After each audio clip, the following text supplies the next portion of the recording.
Hello everybody!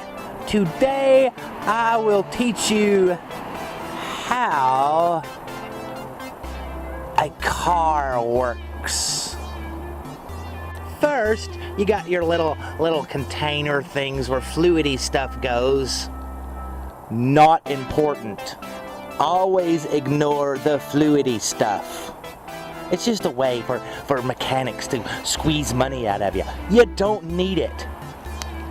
Next, we have all of this gobbledygook.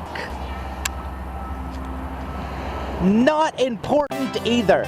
Ignore that too. The most important component of the motor car engine is the fan. Let's look at the fan. You see it there? See, it's covered in this big shield because it's so important. What does the fan do? I'll tell ya. When you're in the car and your foot hits the uppity-downy pedal, that makes the fan go faster. The faster the fan goes, the faster the car goes. Get it? Airplanes stole the idea from cars. The fan pulls the car forward.